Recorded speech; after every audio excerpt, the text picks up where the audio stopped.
Ukraine में लिया Syria हार का बदला। दुनिया भर में दावा किया जा रहा था कि जैसे ही अमेरिका के नवनिर्वाचित राष्ट्रपति डोनाल्ड ट्रंप 20 जनवरी 2025 को राष्ट्रपति पद की शपथ लेंगे, उसके पहले या उसके बाद रूस यूक्रेन जंग रुक जाएगी। इन दावों पर राष्ट्रपति पुतिन भी यकीन करने लगे थे, लेकिन सीरिया में तख्ता पलट के बाद से पुतिन के तेवर पूरी तरह से बदल चुके हैं। खबरों में दावा किया गया है कि पुतिन को पता चल गया है कि सीरिया में असद सरकार का तख्ता पलट ट्रंप के इशारे पर तुर्की और इजराइल ने मिलकर किया है। इसी को लेकर पुतिन सरकार ने पहली बार डोनाल्ड ट्रंप का नाम लेते हुए जंग की सीधी धमकी अमेरिका को दी है। पुतिन ने पहली बार जंग के 1000 दिन बाद ट्रंप को सीधी चुनौती दी है। दावा किया जा रहा है कि अमेरिका, नेटो, पश्चिमी यूरोपीय देशों के साथ साथ तुर्की जैसे देशों के साथ मिलकर पुतिन को जंग में चारों तरफ से घेरना चाहते हैं ताकि रूसी फौजों को यूक्रेन से भगाया जा सके। पहले आप ये जान लीजिए कि इस वक्त जंग के मैदान में क्या चल रहा है।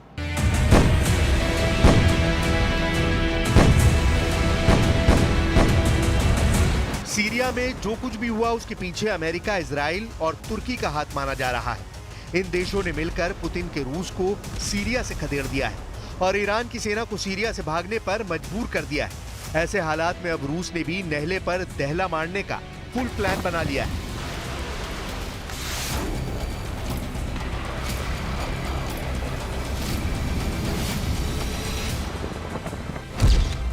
पुतिन ने सीरिया का बदला यूक्रेन में लिया। अब जो खबरें आ रही हैं उसके मुताबिक पुतिन ने साफ कह दिया है कि ट्रंप के युद्ध विराम की धज्जियां उड़ाते हुए यूक्रेन की राजधानी कीव को तबाह कर दो।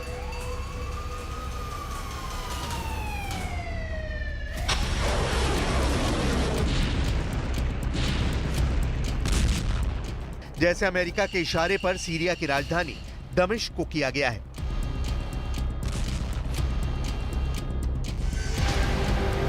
रूसी सेना के खुफिया प्रमुख, केजीबी के प्रमुख और मिलिट्री इंटेलिजेंस ने ऐसी बिसात यूक्रेन की राजधानी कीव में बिछा दी है जिसकी काट अमेरिका अभी तक नहीं खोज पाया है। हम आपको बता दें कि 10 अक्टूबर से अब तक रूसी सेना ने यूक्रेन के पश्चिमी, उत्तरी और दक्षिणी इलाकों पर जबरदस्त बढ़त बना ली है।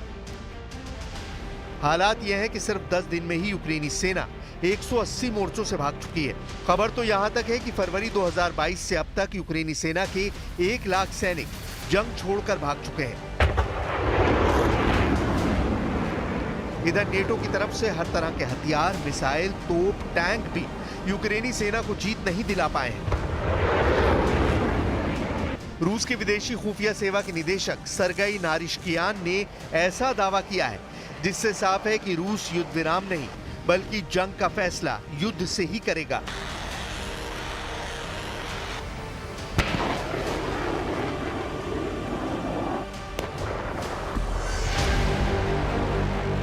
यूक्रेन के साथ चल रहे युद्ध पर रूस ने बड़ा दावा किया है। रूस की तरफ से दावा किया गया है कि बहुत जल्द कीव का पतन हो जाएगा।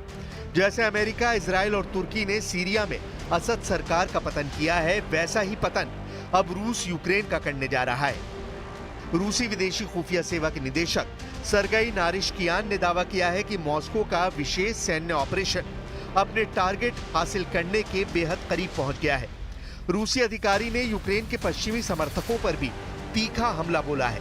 नारिश्कियान ने चेतावनी दी है कि तनाव के और बढ़ने से पश्चिमी देशों को नुकसान होगा, इसलिए अब नेटो और पश्चिमी देश यूक्रेन से दूर हो जाएं, वरना विनाश तय है। रूसी राष्ट्रपति व्लादिमीर पुतिन के विदेशी खुफिया प्रमुख ने दो टूक कहा है कि युद्ध के सभी क्षेत्रों में रूस ने रणनीतिक पहल हासिल कर ली है। रूस की विदेशी खुफिया सेवा यानी एसवीआर के प्रमुख सरगई नारिश्कियान ने विदेशी खुफिया एजेंसी की मैगजीन रज़वेदचिक पर दावा किया है कि सभी मोर्चों पर यूक्रेन की हार तय है।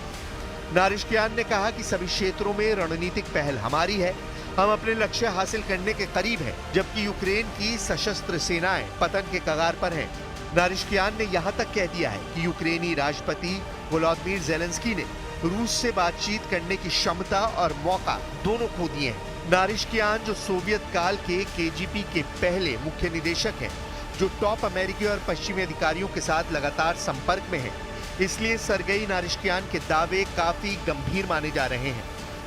Ми зараз маємо недостатньо систем, щоб захистити нашу країну від російських ракет. Але партнери мають ці системи.